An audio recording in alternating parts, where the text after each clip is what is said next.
klonang-kloneng unine bonang panerus peken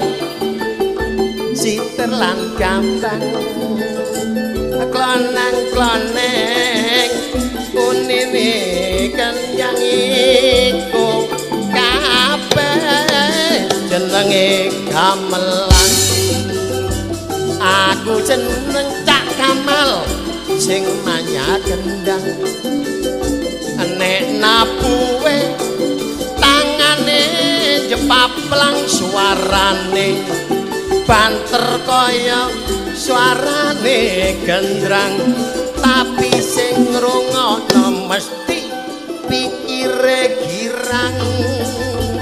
ana maneh iku sing jenenge slentem nek ditabuh suarane ulem wong sing nabuh pancen gak kakean gunem tabuhe rada dawa pucuke sak gegem ana maneh iku sing jenenge genter dipasang bumbung ditata jejer-jejer wong sing nabuh iku pancene blater babuhe rada iki pucuke jeber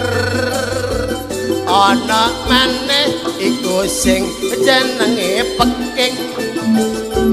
uga ana iku sing jenenge soling mula bahane teko garing suarane nyaring iso jebolno kuping uga ana iku sing jenenge siter nek dijawil kawate ngejer-ngejer wong sing nabuh masih sampe mungker tapi sing ngrungokno sampe gayer-gayer